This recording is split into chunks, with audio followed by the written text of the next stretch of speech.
this is it. This is the video. If the goal is to document my tennis journey, the video could just end here because this is everything I've been working on, this transition game sequence. It just so happened I played the same 7-shot sequence twice in the same match, so I can say, oh, I can approach the net and finish a point now, and I could do it twice to show that it's not just a fluke. In this match I was playing Ye Naing, who is the newly minted STA Open men's single champion for the 55 plus age group in September, and I think he was the runner-up in July, so a super solid player, very much experienced in competition. His forehand is very strong, deep neutral shots, quality approach shots. A lot of the time I thought I hit a good shot to his forehand. He does a running forehand to dig himself out from defensive situations and turn the table. Because of that, my game plan was to just avoid his forehand and hit to the backhand as much as possible. He's also got a great serve, high percentage, precise. I think it's called a spot server. If he wants to hit to the tee, he hit to the tee. If he wants to serve out wide, the ball is gonna land in the out wide corner.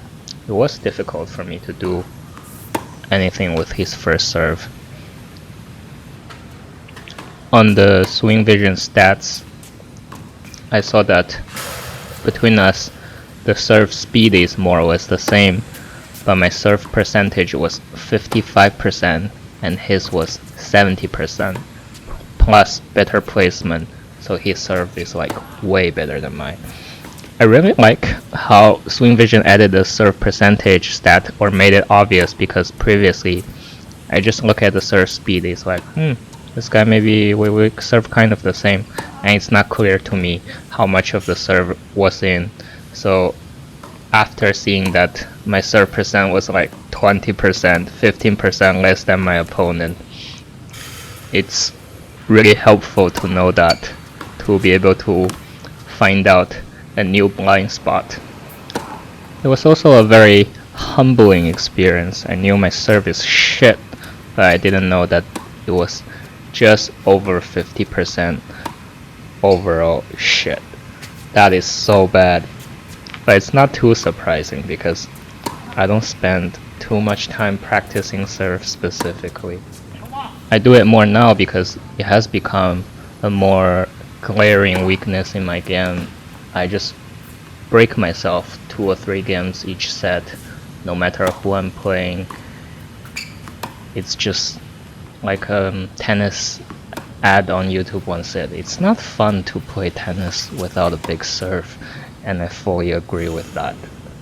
How I think of tennis strategy is very robotic. If this, then that, decision tree like. So I think about what to do with the first shot, which is serve or return. My return is okay, it's better than the serve. And then I think about what the opponent can do with the second shot and just trying to map out all the responses from there. So it really bothers me when I don't have a reliable serve. Like if the first shot is 45% unplayable, there's no point mapping out the rest of the responses because they simply just doesn't happen. Or I have to play from the back foot right from the get-go. Over the past year, all I've been practicing is pretty much my transition game, where I started from behind the baseline, get a short ball, try to do something with it, and then finish the point at the net. Which is why I'm kinda excited to get that same 7-shot sequence at the beginning of the video. If a pattern starts to occur, it must mean that there are some consistencies, or at least like a mental structure I can rely on, which is great. And it's also such a strange feeling being able to step inside of the baseline, do something with the ball, and then step past the service line and not lose the point there that I constructed.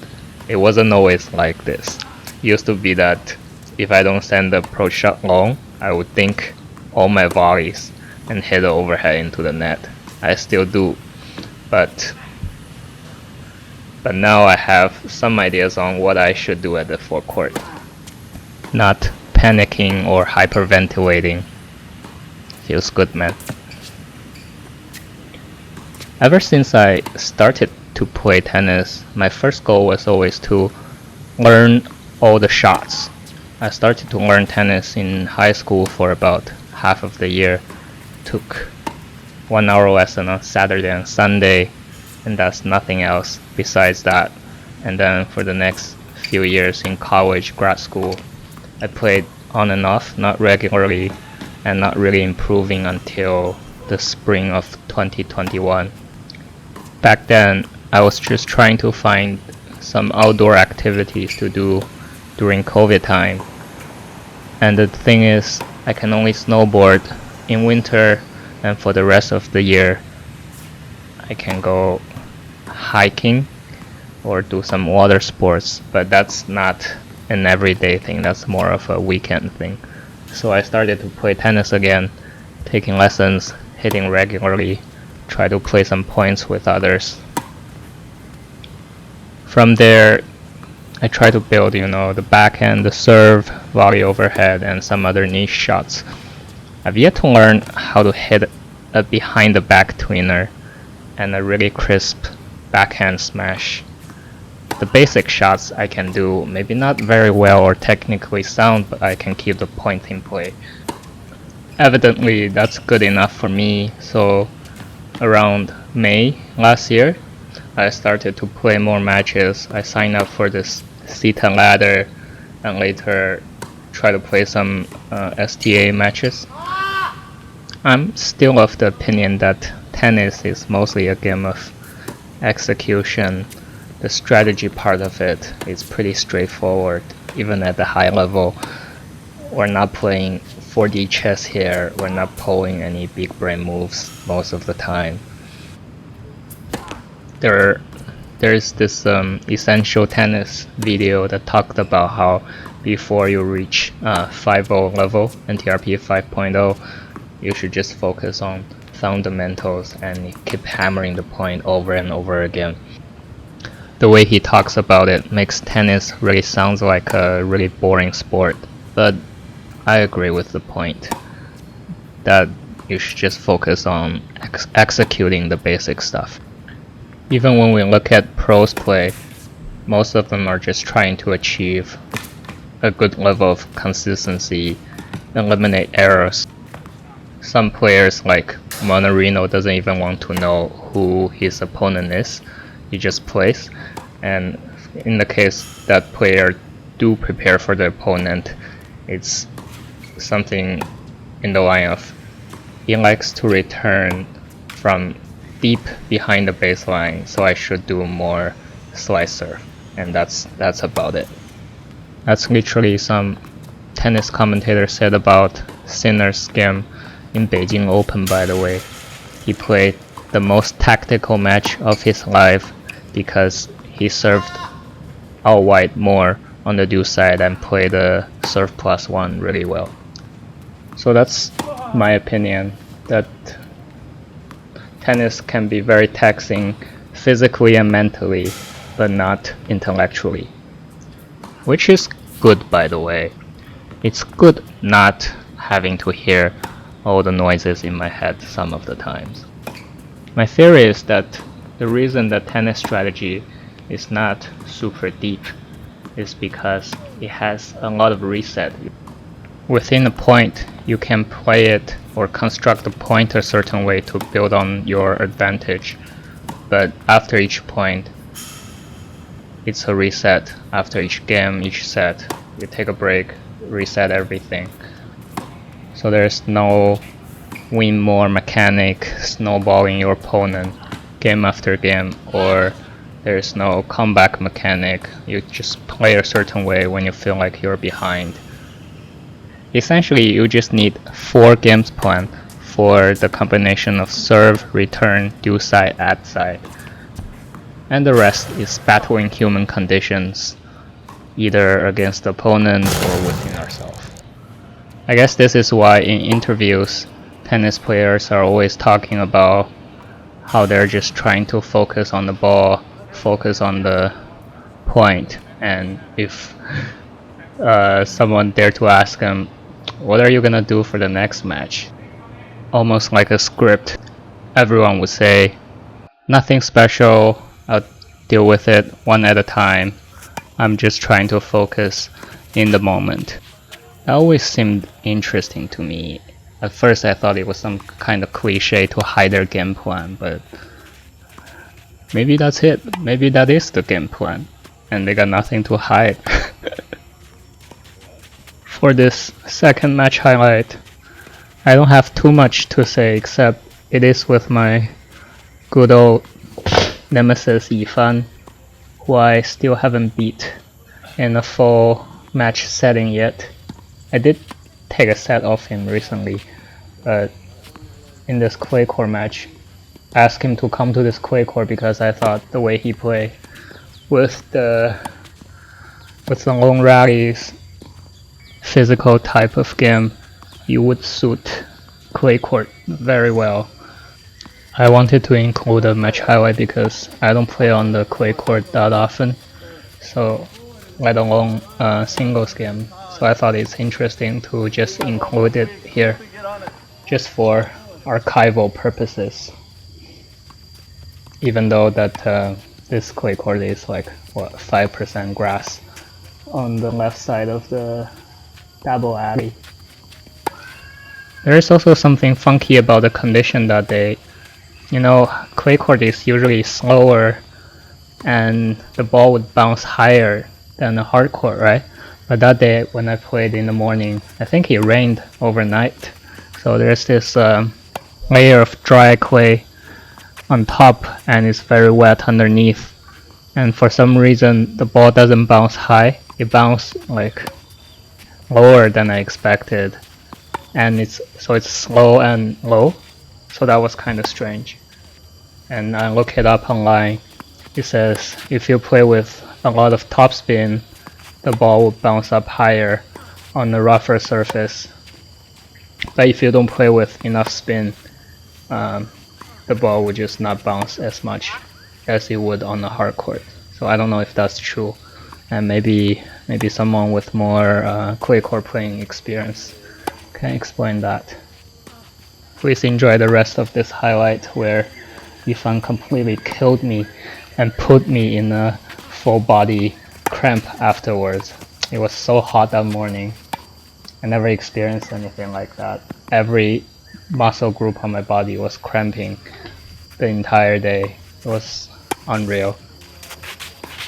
Alright, that's the rant, and I'll see you next time.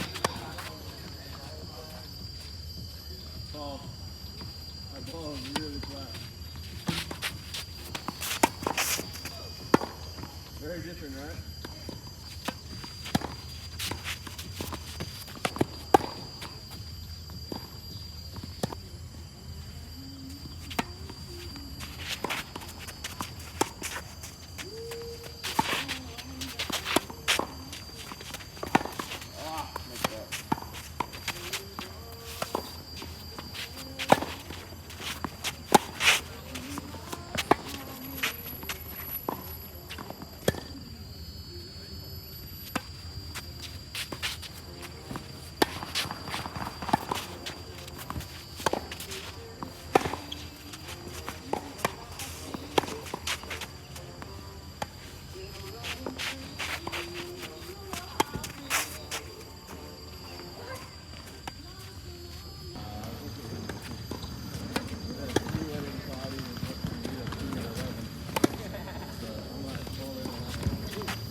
baseline now. Still keeping you behind the baseline, don't worry.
Let's go.